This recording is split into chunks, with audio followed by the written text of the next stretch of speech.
कौनो मर्द गवैया बजवैया है।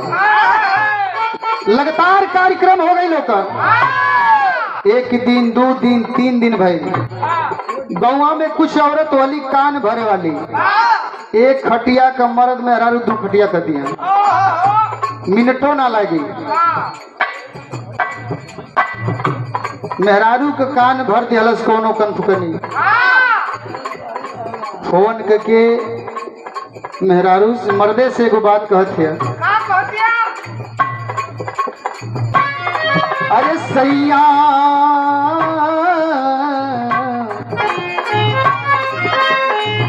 हे राजा जी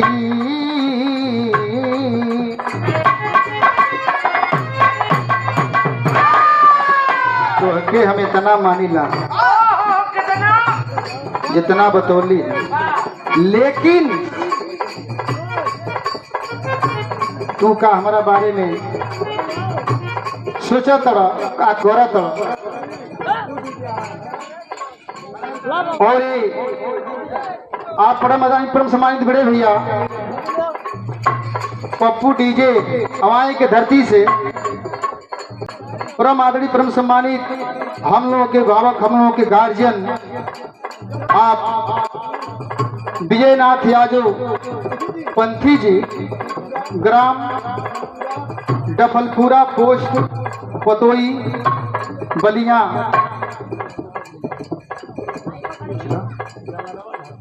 आपके तरफ से यह आशीर्वाद स्वरूप बहुत बहुत रुपयों का प्यार दुलार मैं आपके चरणों में कोट कोट प्रणाम करता हूँ। और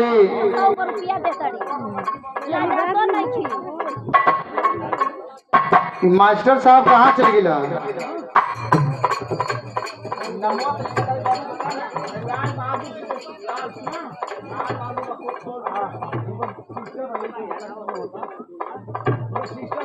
और ये लाल बहादुर अखोक के धरती से 100 रुपये का पूरा सम्मान प्यार दुलार। और ये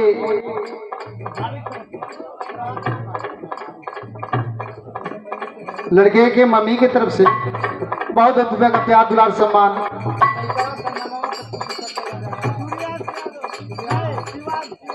और शिवांश यादव के मम्मी की तरफ से बहुत रुपया का प्यार दुलार सम्मान मैं कोट कोट प्रणाम करता हूँ। ये गीत एक बजा दे। औरत कहती है फोन में गुस्सिया के पहले तो सुघरा लिया से, लेकिन एक के बात कहलस, कहते जीव जर गई हो, अरे आजा खैर ना हो। कहतिया अरे जाए पिया जवानी मोरी जराई रे कैलाना,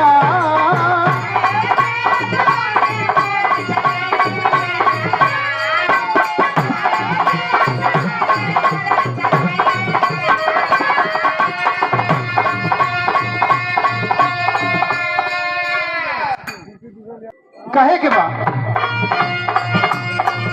अरे जाए पिया जवानी मोरी जराई रे कैलाना,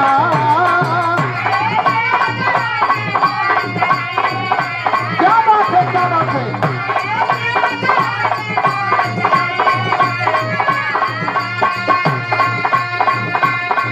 अरे जाए पिया जवानी मोरी जराई रे कैलाना,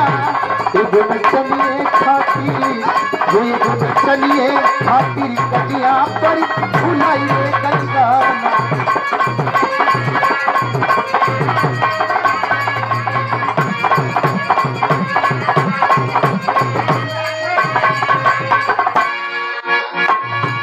यही में एक और गीत बजावत हूँ, आपन दोस्तन को नहीं लगाओ, खाली देवरे का लगाओ।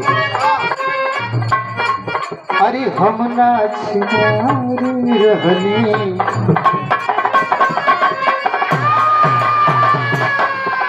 डीजे में तो हमने के सुन इतने गावे में भी हमने के लाज लगत है। कहा किया अरे हम ना छिनारी रहनी, अरे हम ना छिनारी रहनी, देवरे छिनारी कैले बा।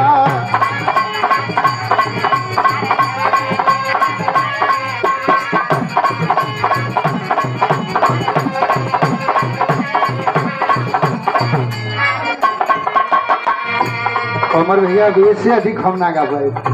हम कहते कि हो गीत है, गीत कुछ ऐसा बाड़ी सब परिवार में भी गावल जा सकेला। ऐसा गीत गावा कीजिए कि परिवार के लोग भी बैठ के सुन ले। तमाम गीत बाड़ी सब खूब झूम के नाच सकेला।